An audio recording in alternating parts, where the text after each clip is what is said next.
నమస్కారం అండి. ఈనాటి కమ్మని కథ పేరు ఉపాధ్యాయుడికి దండన. వినిపిస్తున్నది మీ విజయభాస్కర్. ఈ కథ 40 ఏళ్ల క్రితం నిజంగా జరిగింది. ఒక బస్తీ పాఠశాలలో రిపరెండ్ అరుళ్ స్వామి అనే ఉపాధ్యాయుడు ఉండేవాడు. ఆయనకు విద్యార్థులకు ఆయన అంటే ఇష్టం. ఆయన మాకు లెక్కలు చెప్పేవాడు. లెక్కలంటే ఇష్టం లేని నాకు కూడా ఆయనంటే ఇష్టం.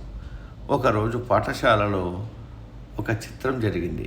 అంతకుముందు మా మేస్టారు మాకు 4 లెక్కలు ఇచ్చి ఇంటి వద్ద చేసుకురమ్మని చెప్పాడు.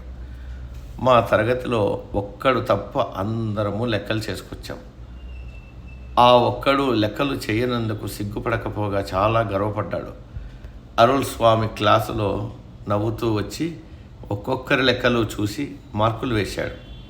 ఆ కుర్రవాడి వంతు వచ్చినప్పుడు అతను తాము ఇంటి దగ్గర లెక్కలు చేయలేదన్నాడు. ఎందుకు చేయలేదు, లెక్కలు రాలేదా అని మేస్టర్ అడిగాడు. వచ్చు కానీ చేయలేదన్నాడు విద్యార్థి. హెడ్ మాస్టర్ గదికి వెళ్ళి బెత్తం పట్టుకురా అన్నాడు మేస్టర్. విద్యార్థి బెత్తం తీసుకుని వచ్చాడు. మేస్టర్ అతని క్లాస్కు ఎదురుగా నిలబడమన్నాడు. ఆయన అతన్ని కొడతాడని అందరం అనుకున్నాం. కానీ అరుళ్ స్వామి చేయి చాచి, నేను నీకు ఇష్టం లేని లెక్కలిచ్చి నీకు అసంతృప్తి కలిగించాను, నువ్వు నన్ను శిక్షించవచ్చు, కొట్టు అన్నాడు.